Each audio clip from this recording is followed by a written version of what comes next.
So I'm very passionate about the ocean, and it's one of the reasons that I wanted to spend my 25th birthday in Maui at the end of May. And while I was there, I thought it was particularly interesting that they don't use plastic bags in Hawaii, nor do any of the restaurants that you go to bring plastic straws with your drinks. And while I was there, I thought, wonderful. It's a great way to reduce the amount of plastic waste that could end up in the ocean. And then it occurred to me that I don't have any idea why this is a problem in the first place. How are all of these plastics ending up in the ocean, and why is it that there's such a problem when they get there? So today we're going to cover the whole spectrum of this issue, and then we're going to talk about some solutions. First, how does all this plastic reach the ocean? According to the World Wildlife Fund, even if you live hundreds of miles from the sea, the plastics that you dispose of can still reach the ocean. And there are three main ways in which this happens. The first is by throwing plastic in the trash when it could be recycled. Once plastic is thrown away, it's transported to a landfill, and oftentimes in that process, because plastic is so lightweight, it's blown away into drains, streams, rivers, any sort of moving body of water that ends up in the ocean. The second way is through littering and improper waste disposal. The waste that we litter doesn't just stay where it lays. It's blown away by the wind, it's blown away by the rain, and oftentimes it ends up in these moving bodies of water. And the third way is much less conspicuous. There are plastic microfibers in many of the products that we wash down the drain or flush down the toilet. Everything from wet wipes, cotton balls, sanitary products. Even our clothing contains plastic microfibers that we wash into the water system when we wash our clothes in the washing machine. Essentially, plastic is everywhere, and as soon as it reaches a moving body of water, its next stop is the ocean. According to Greenpeace, which is essentially the United States equivalent of the UK's World Wildlife Fund, we've produced enough plastic since the 1950s to equate to the weight of 1 billion elephants. And an even more staggering statistic is that only 9% of that plastic has been recycled. That means that 91% of all the plastic we've ever produced is still in use, sitting in a landfill, or in the ocean. So why are these plastics so harmful once they get to the sea?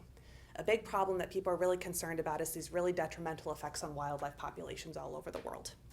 According to the Center for Biological Diversity, animals from the smallest of finches all the way up through blue whales die grisly deaths every year through ingesting or getting caught up in plastics. And just a couple of examples. Fish in the North Pacific ingest anywhere from 12 to 24,000 tons of plastic every year, mostly in the forms of the microfibers that we wash down the drain with our clothing.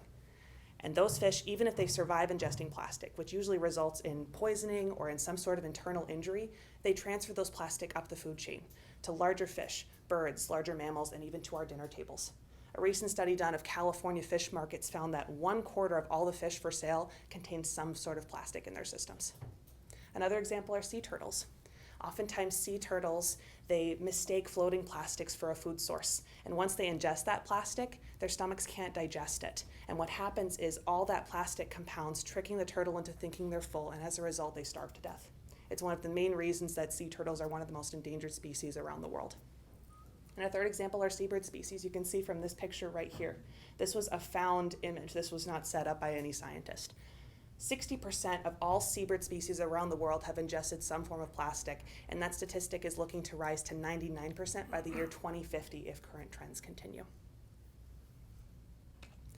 But you have to think of this not just in terms of what plastics do to individual species. These plastics, by harming individual animal populations, harm entire ecosystems, and that's why it's not just an animal problem. Humans rely on healthy ecosystems, including healthy fisheries, in order to support themselves, especially in small fishing villages around the world. We're very lucky in a first world nation to be able to provide lots of artificial means to create and sustain our fisheries. But we're talking about millions of people around the world that are still going out and fishing using nothing but a rowboat and a hook attached to a rope. Those are the people that are suffering from our negligence. And that's before we've even talked about the health effects that come from throwing plastics into the ocean. We intentionally created plastics to be resistant to the forces that would cause it to naturally degrade in the environment, but we did so using chemicals that are toxic to ourselves. Cadmium, mercury, DEHP, lead, all of these are toxic chemicals found in plastics, and plastics release these chemicals when they're exposed for long periods of time to water and heat, both of which they experience and are exposed to in the ocean. All of these chemicals are related in humans to cancers, birth defects, immune system deficiencies, hormonal imbalances, the list goes on and on. Our laissez-faire, it's somebody else's problem, what does it matter, how does it affect me attitude towards plastic pollution has turned us into a threat unto ourselves.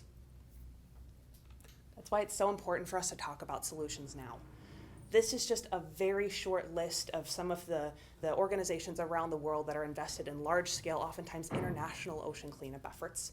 And all of these organizations rely on donations in order to continue their work, but they're also very dependent on volunteers.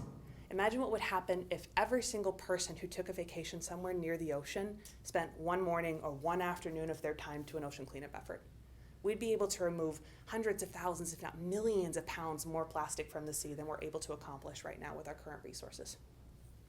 And then there are small things that all of us can do without even leaving the comforts of Rochester. Just for the sake of time, we'll focus on the smallest and most important two. Avoid plastic bags. Only 1% of all the plastic bags that have ever been produced have been recycled, and the average time in which a plastic bag is actually used before it becomes a source of waste is only 12 minutes. Use reusable bags when you go to the grocery store, or at the very least, choose paper. Paper is biodegradable, plastic is not. And the other thing to do is avoid plastic straws. Plastic straws are not recyclable. Even though the material that plastic straws are made of is actually a recyclable material, because they're smaller than 2 by 2 inches in size, they slip through the gaps in the machinery we use to sort through recycled materials. So that means that even if you recycle your plastic straws, they're still going to end up in a landfill or in the ocean. And next to plastic bags, they're one of the top 10 most commonly found items of plastic in the ocean during ocean cleanups. Simple solution, purchase reusable straws. I have 4 titanium straws that I purchased on Amazon for $5. And then when you go to restaurants, avoid the plastic straws that they give you with your drinks. Tell them not to give them to you. Or if they do anyways, just set them to the side, don't use them. And all of a sudden, the 2 most commonly found items of plastic waste are removed from your daily life. So I thought I'd end with a nice pretty picture to give you all a little bit of hope after a very bleak topic of conversation. Today we've gone through how it is that plastics end up in the ocean, why it is they're harmful once they get there, and then we talked about some very important solutions that we can do to incite positive change. There's so much more to learn about this topic, so I've compiled all of my sources in case any of you are interested in reading more. I'm happy to send them to you.